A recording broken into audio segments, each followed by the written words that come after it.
حضور صلی اللہ علیہ وسلم کی اللہ سے ملاقات کا واقعہ۔ حضرت عائشہ رضی اللہ تعالی عنہا نے حضور صلی اللہ علیہ وسلم سے پوچھا کہ جب آپ اللہ سے ملاقات کے لیے گئے تو کیا آپ نے اللہ کا چہرہ مبارک دیکھا؟ آپ صلی اللہ علیہ وسلم نے فرمایا کہ ہاں، جب میں نے اللہ کو دیکھا تو میرا سانس بند ہو گیا اور مجھے دوبارہ زندہ۔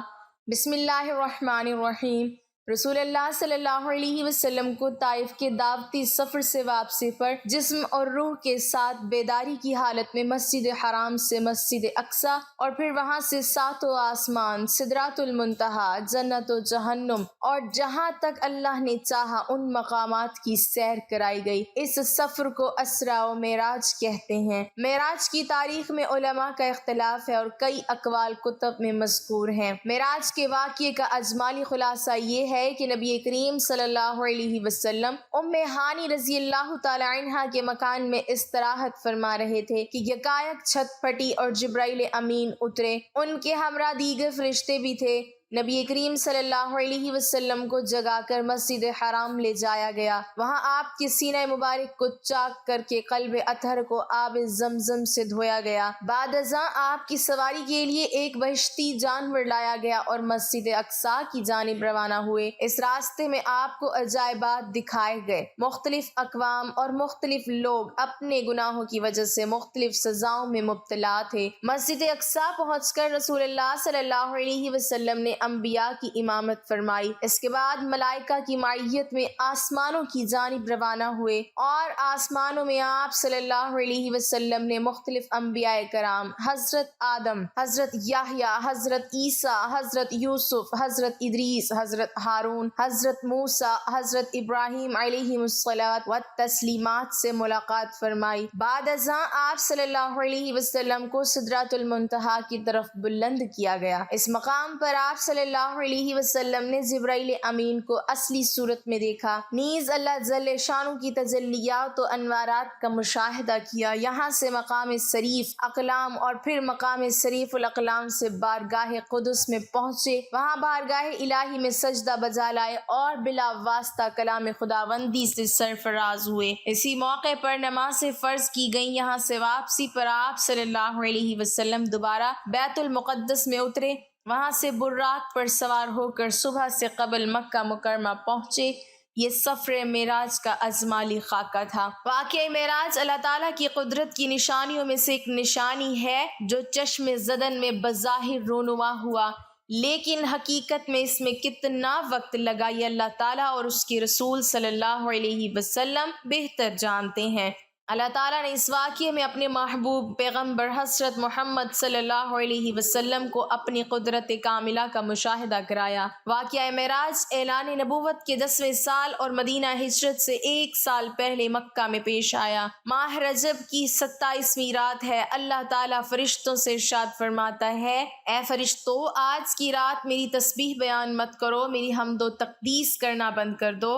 آج کی رات میری اطاعت و بندگی چھوڑ دو اور آج کی رات جنت الفردوس کو لباس اور زیور سے آراستہ کرو۔ میری فرما برداری کا کلہ اپنے سر پر باندھ لو۔ اے جبرائیل، میرا یہ پیغام میکائیل کو سنا دو کہ رزق کا پیمانہ ہاتھ سے علیحدہ کر دے۔ اسرافیل سے کہہ دو کہ وہ سور کو کچھ دیر کے لیے موقوف کر دے۔ عزرائیل سے کہہ دو کچھ دیر کے لیے روحوں کو قبض کرنے سے ہاتھ اٹھا لیں۔ رضوان سے کہہ دو کہ وہ جنت الفردوس کی درجہ بندی کرے۔ مالک سے کہہ دو کہ دوزخ کو تالا لگا دے۔ خندق بری کی روحوں سے کہہ دو کہ آراستہ اور پیراستہ ہو جائیں اور جنت کے محلوں کی چھتوں پر صف بستہ کھڑے ہو جائیں، اور جنت کے جو محل ہیں ان کی چھتوں پر اس طرح سے کھڑے ہوں کہ یوں معلوم ہو جیسے سربستہ کھڑے ہیں۔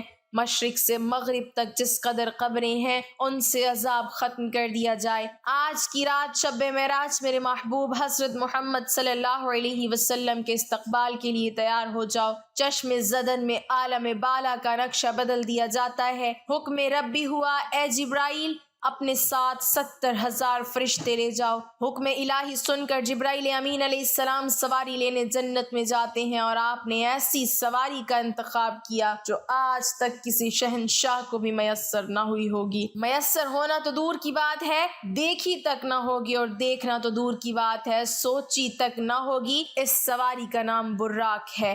تفسیر روح البیان میں ہے کہ نبی کریم صلی اللہ علیہ وسلم سے پہلے براق پر کوئی سوار نہیں ہوا۔ ماہ رجب کی 27ویں شب کس قدر پر کیف رات ہے، مطلع بالکل صاف ہے، فضاؤں میں عجیب سی کیفیت طاری ہے، رات آہستہ آہستہ کیف و نشاط کی مستی میں مست ہوتی جا رہی ہے، ستارے پوری آب و تاب کے ساتھ جھلملا رہے ہیں، پوری دنیا پر سکوت و خاموشی کا عالم طاری ہے۔ نصف شب گزرنے کو ہے کہ یکایک آسمانی دنیا کا دروازہ کھلتا ہے، انوار و تجلیات کے جلوے سمیٹے حضرت جبرائیل علیہ السلام نورانی مخلوق کے جھرمٹ میں جنتی براق لیے آسمان کی بلندیوں سے اتر کر حضرت ام ہانی رضی اللہ تعالی عنہا کے گھر تشریف لاتے ہیں، جہاں ماہ نبوت حضرت محمد صلی اللہ علیہ وسلم محو خواب ہیں، آنکھیں بند کیے دل بیدار لیے آرام فرما رہے ہیں۔ حضرت جبرائیل امین علیہ السلام ہاتھ باندھ کر کھڑے ہیں اور سوچ رہے ہیں کہ اگر آواز دے کر جگایا تو بے ادبی ہو جائے گی، فکر مند ہے کہ معراج کے دولہے کو کیسے بیدار کیا جائے۔ اس وقت حکم ربی ہوتا ہے، اے میرے جبرائیل میرے محبوب کے قدموں کو چوم لے تاکہ تیرے لبوں کی ٹھنڈک سے میرے محبوب کی آنکھ کھل جائے، اسی دن کے واسطے میں نے تجھے کافور سے پیدا کیا تھا۔ حکم سنتے ہی جبرائیل امین علیہ السلام آگے بڑھے اور اپنے کافوری ہونٹ محبوب دو عالم حضرت محمد صلی اللہ علیہ وسلم کے پائے ناز سے مس کر دیے۔ یہ منظر بھی کس قدر حسین ہوگا جب جبرائیل امین علیہ السلام نے فخر کائنات حضرت محمد صلی اللہ علیہ وسلم کے قدموں کو بوسہ دیا۔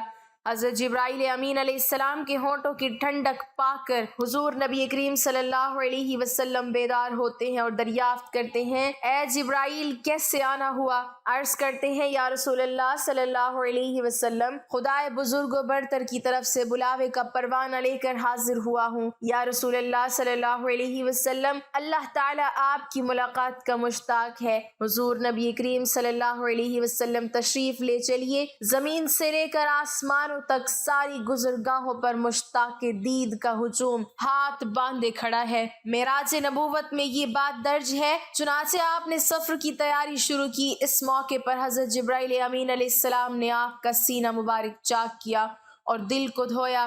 حضور نبی کریم صلی اللہ علیہ وسلم کا ارشاد گرامی ہے کہ میرے پاس ایک آنے والا آیا اور اس نے میرا سینہ چاک کیا، سینہ چاک کرنے کے بعد میرا دل نکالا، پھر میرے پاس سونے کا ایک تشت لایا گیا جو ایمان و حکمت سے لبریز تھا، اس کے بعد میرے دل کو دھویا گیا، پھر وہ ایمان و حکمت سے لبریز ہو گیا، اس قلب کو سینہ اقدس میں اس جگہ پر رکھ دیا گیا۔ بخاری شریف کی جلد نمبر اول میں صفحہ نمبر 568 پر یہ بات درج ہے۔ مسلم شریف کی بات کی جائے تو جلد اول صفحہ نمبر 92 پر یہ بات ہے کہ مسلم شریف میں ہے کہ حضرت جبرائیل علیہ السلام نے سینہ چاک کرنے کے بعد قلب مبارک کو زمزم کے پانی سے دھویا اور سینہ مبارک میں رکھ کر سینہ بند کر دیا۔ حضرت جبرائیل علیہ السلام فرماتے ہیں کہ قلب ہر قسم کی کجی سے پاک اور بے عیب ہے، اور اس میں دو آنکھیں ہیں جو دیکھتی ہیں اور دو کان ہیں جو سنتے ہیں۔ یہ فتح الباری کی روایت ہے، جلد نمبر 13 صفحہ نمبر 610 پر۔ سینہ اقدس کے شک کیے جانے میں کئی حکمتیں ہیں، جن میں ایک حکمت یہ ہے کہ قلب اطہر میں ایسی قوت قدسیہ شامل ہو جائے جس سے آسمانوں پر تشریف لے جانے اور عالم سماوات کا مشاہدہ کرنے، بالخصوص دیدار الہی کرنے میں کوئی دقت اور دشواری پیش نہ آئے۔ پھر آپ صلی اللہ علیہ وسلم کے سر انور پر امامہ باندھا گیا۔ علامہ کاظمی رحمۃ اللہ علیہ فرماتے ہیں، شب معراج حضرت محمد صلی اللہ علیہ وسلم کو جو امامہ شریف پہنایا گیا وہ امامہ مبارک حضرت آدم علیہ السلام کی پیدائش سے 7000 سال پہلے کا تیار کیا ہوا تھا۔ 40,000 ملائکہ اس کی تعظیم و تکریم کے لیے اس کے ارد گرد کھڑے تھے۔ حضرت جبرائیل علیہ السلام نے سرور کونین حضرت محمد صلی اللہ علیہ وسلم کو نور کی ایک چادر پہنائی، زمرد کی نالین مبارک پاؤں میں زیب تن فرمائی، یاقوت کا کمر باندھا۔ یہ بھی معراج نبوت صفحہ نمبر 601 پر یہ بات درج ہے۔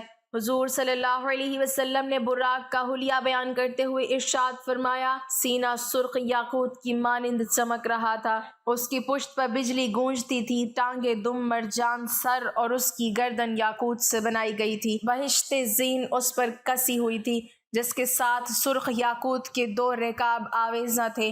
اس کی پیشانی پر لا الہ الا اللہ محمد رسول اللہ لکھا ہوا تھا۔ چند لمحوں کے بعد وہ وقت بھی آ گیا کہ سرور کونین حضرت محمد صلی اللہ علیہ وسلم براق پر تشریف فرما ہو گئے۔ حضرت جبرائیل علیہ السلام نے رکاب تھام لی، حضرت میکائیل نے لگام پکڑ لی، حضرت اسرافیل علیہ السلام نے زین کو سنبھالا۔ حضرت امام کاظمی رحمۃ اللہ علیہ فرماتے ہیں یہ معراج کی رات 80,000 فرشتے حضور صلی اللہ علیہ وسلم کے دائیں طرف اور 80,000 بائیں طرف تھے۔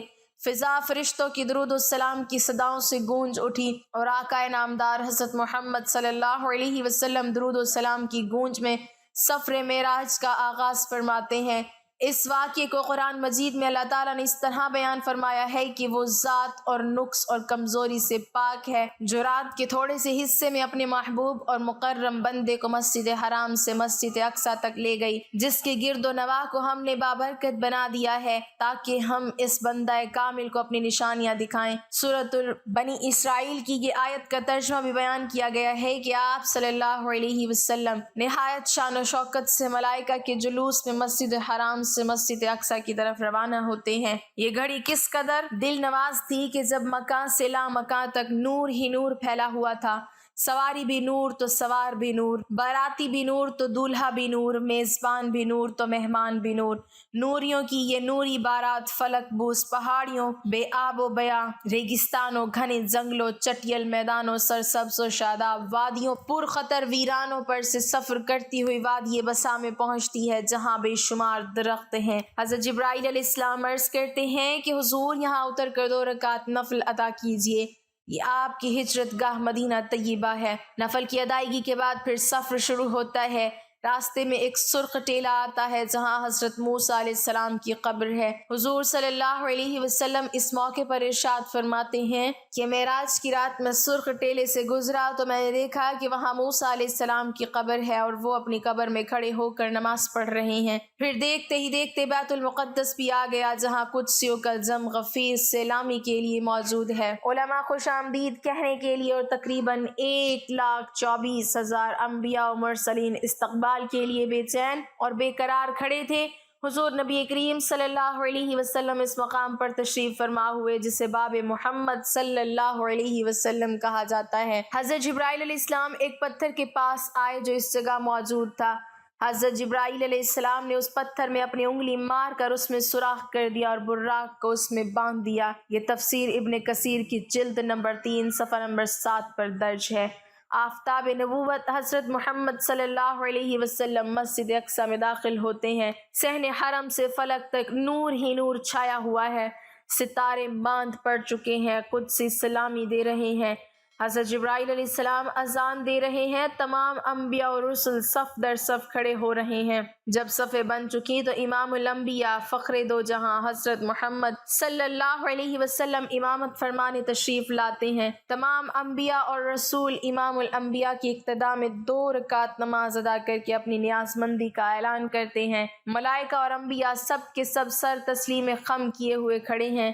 بیت المقدس نے آج تک ایسا دل نواز منظر اور روح پرور سما نہیں دیکھا۔ وہاں سے عظمت اور رفعت کے پرچم پھر بلند ہونے شروع ہوتے ہیں، درود و سلام سے فضا ایک مرتبہ پھر گونج اٹھتی ہے۔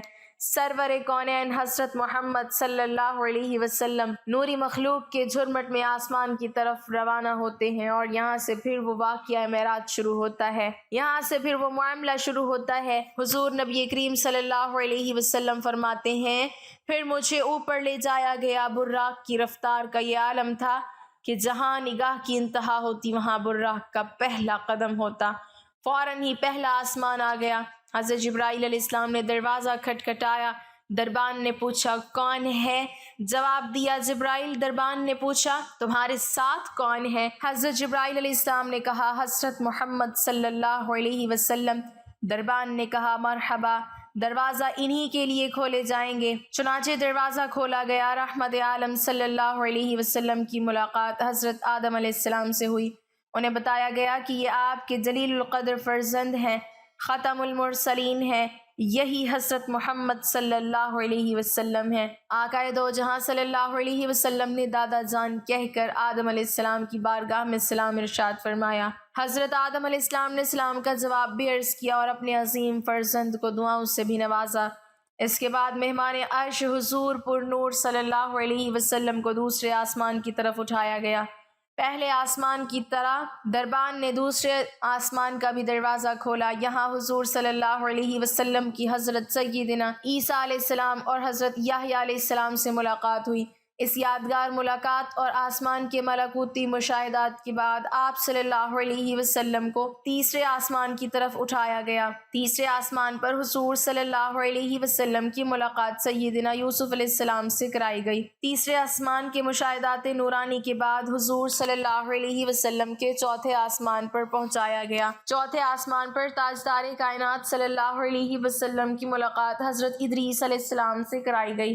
اسی طرح حضور صلی اللہ علیہ وسلم سفر معراج طے کرتے ہوئے پانچویں آسمان پر پہنچے تو وہاں حضرت ہارون علیہ السلام سے ملاقات ہوئی۔ چھٹے آسمان پر حضور صلی اللہ علیہ وسلم کی ملاقات سیدنا موسیٰ علیہ السلام سے ملاقات ہوئی۔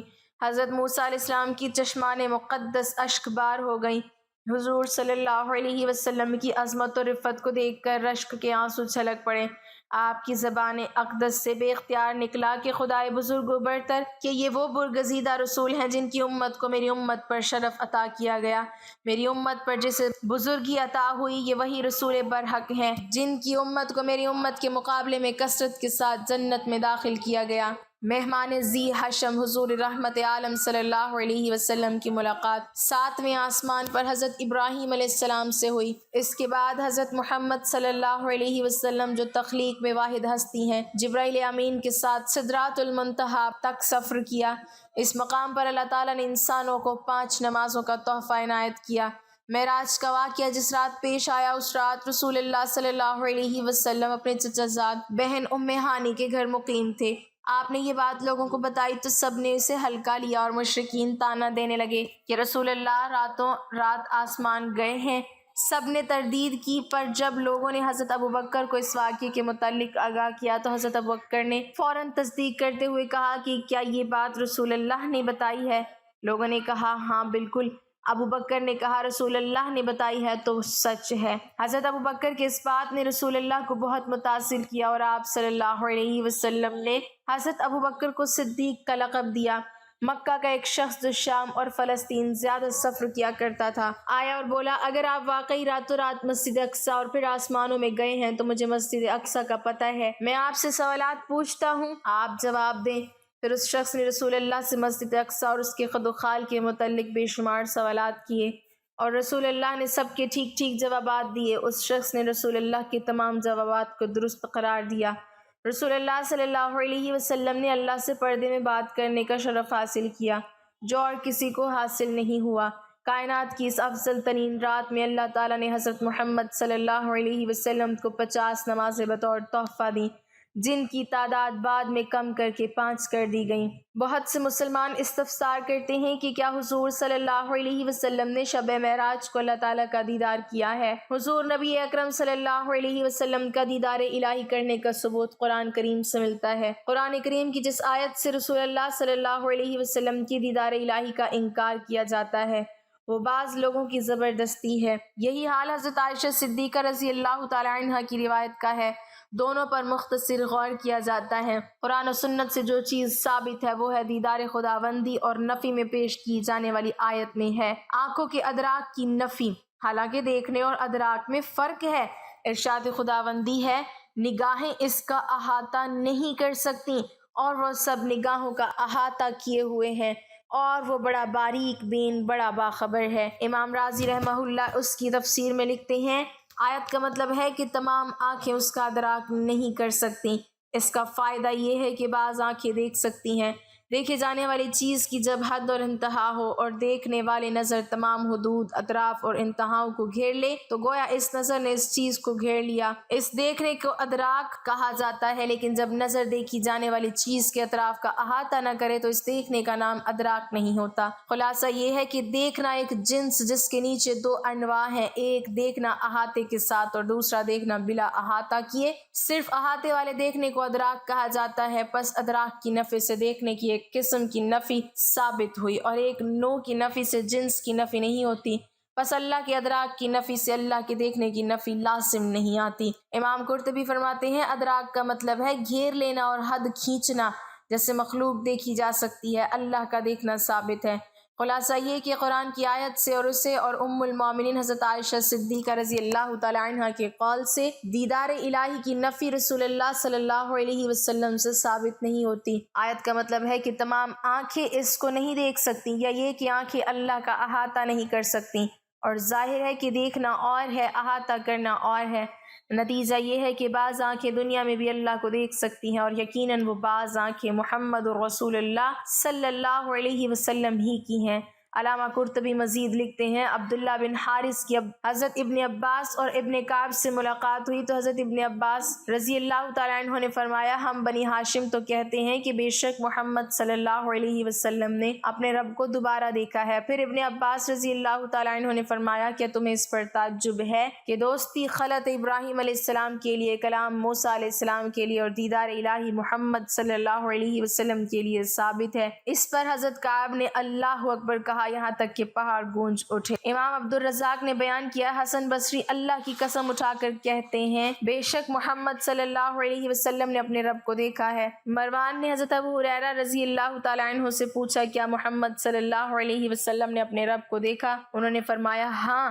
حضرت امام احمد بن حنبل رضی اللہ تعالیٰ عنہ نے فرمایا، حضور نبی اکرم صلی اللہ علیہ وسلم نے آنکھوں سے اللہ کو دیکھا، یہاں تک کہ ان کا سانس بند ہو گیا۔ اللہ پاک ہمیں دین کا پیروکار بنائے اور ہمیں حضور نبی اکرم صلی اللہ علیہ وسلم کے نقش قدم پر چلنے کی توفیق عطا فرمائے اور ہمارا خاتمہ ایمان پر فرمائے، آمین۔ ناظرین، کمنٹ باکس میں اللہ تعالیٰ کے 99 ناموں میں سے ایک نام ضرور ٹائپ کریں۔